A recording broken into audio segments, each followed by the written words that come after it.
I was afraid of my own shadow, literally. I have been a scaredy cat most of my life. I feel, looking back, that I have lived a somewhat sheltered life. I didn't push the limits on a lot of things. I had pretty strict boundaries as a kid, and it was different time, right? When we all grew up, it was different times. So I'd play outside and play with the neighbor kids and come in at dark. But it was also because I wanted to. Like, I was happy coming home and being home when it got dark because I was just afraid of so much stuff. I still don't really know where this fear comes from, which is why this one's going to be a little bit different, because I think this is one of those battles that I will fight the rest of my life. And I think fear is that way. It has a tendency to build off of itself. And when we give in to that fear allows us to spiral. And that's really what was happening for me. But this really came when we were in Key West. I don't know if I realized what was going to come from us living in a van. Like, I'm not totally sure I let it land that I was going to have to sleep in this van, and I was going to have to sleep in places that I was uncomfortable and feeling vulnerable. And when I was a young kid, I remember I was probably 11 or 12, and I would cry myself to sleep every single night because I was deathly afraid of being the last person asleep in my house. I was afraid of someone breaking into our house. I was afraid of the dark and just nighttime in general. And so sleeping became super vulnerable for me. And when I was 12, I went to band camp for the first time. And it was right before that I had probably had one of the worst night experiences of my life. I cried most of the night and straight up was in a panic mode. And when I first went to band camp, it was the first time I was in a dorm room. And being in that dorm room had a lock. And I had a fan because it was summertime. And when those two things happened, I slept better than I've ever slept in my whole life. And so all of a sudden I realized it was a safety issue for me.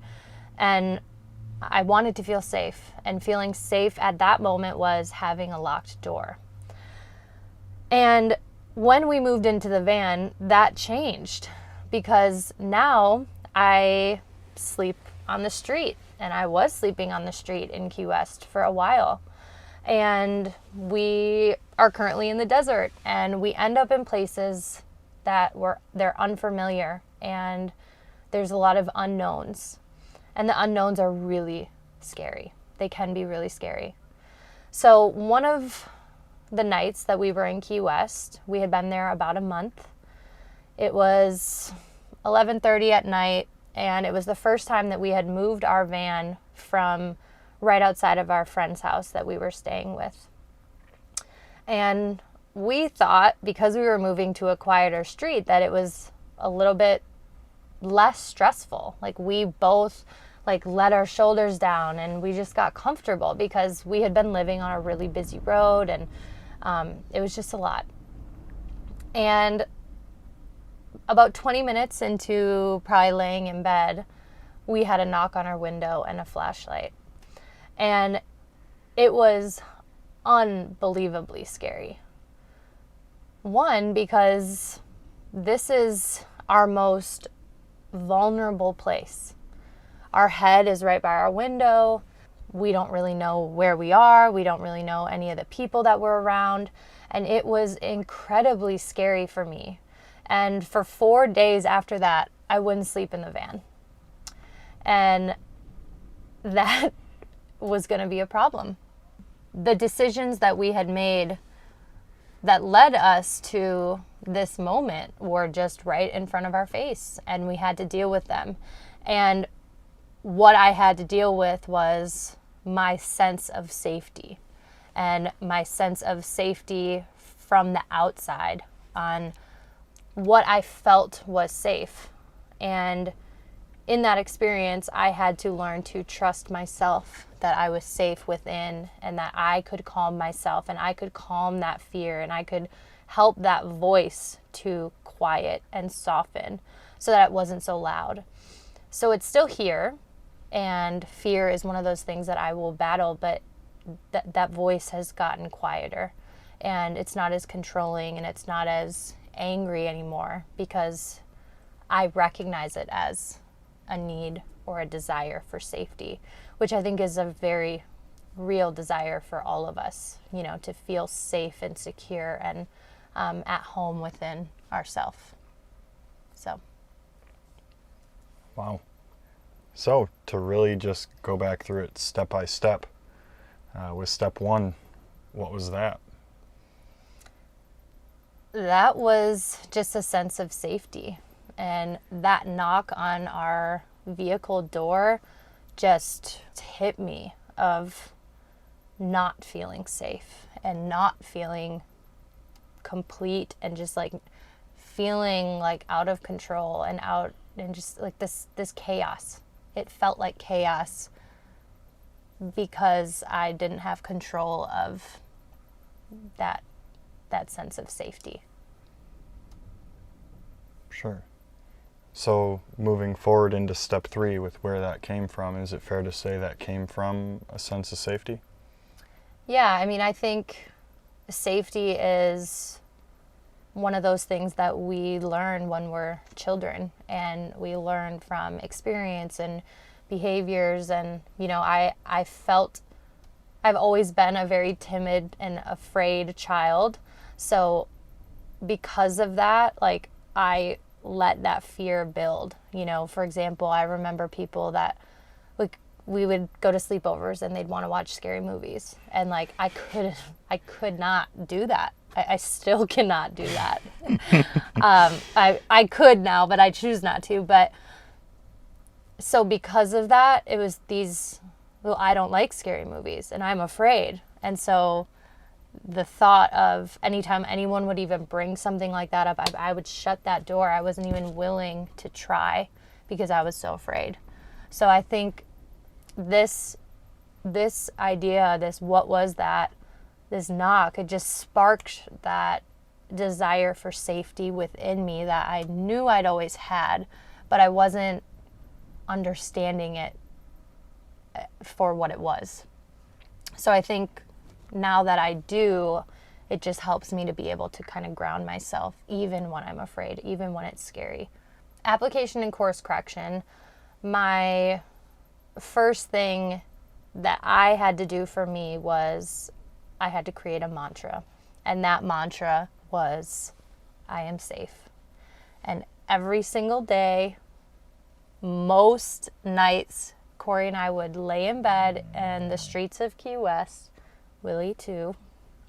We would lay there and we would hold hands and we would say this mantra.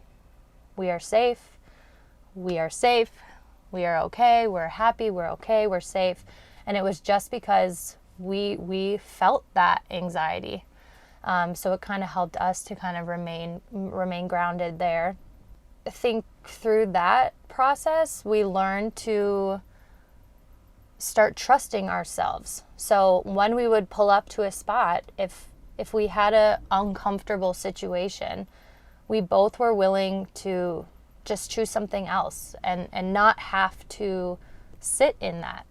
And I think that was a big change for me, is like before, when I felt afraid, I didn't ever feel like I had a solution. I just kind of had to like allow myself to be afraid. And now I trust my intuition and trust my gut enough to tell me when I need to be out of a situation, like if I'm truly in danger. And being able to differentiate that has really helped me, just because of the way that we live. The last thing that I would say was truly creating this altar within. And I know that sounds a little, woo-woo probably, but I think the idea is that you are your safe space and you know what you need and you know how to take care of yourself. And I think we just forget that we know how to do that. And so for me, creating that altar within, it allowed me to like always come back to me. Like, okay, outside might look like you can't control it, or it looks like you don't, something maybe you don't like or you don't want. But the idea is that you still you can check in with yourself, and you can go in and have that safe space anytime that you need it. You know, it doesn't have to be a physical space. Of course, our van feels like that safe space, but it's not the van. It's me going inward and telling myself that I'm okay and I'm safe and I'm in control and I'm okay. So with that, my challenge to you today would be to look at your own experience around feeling safe. What does that look like? And is there something that you can do in your life to help you feel more safe, even if that's ritualistically, if that's kind of knowing your schedule, knowing your routine? Just ask yourself what that looks like and what you can do about it. Hey y'all, thanks for watching, and as always, like, comment, share, and we drop new material every Monday, Wednesday, and Friday. If you're interested in our current projects or any of our future projects, please support our work at www.patreon.com/usfirstthat.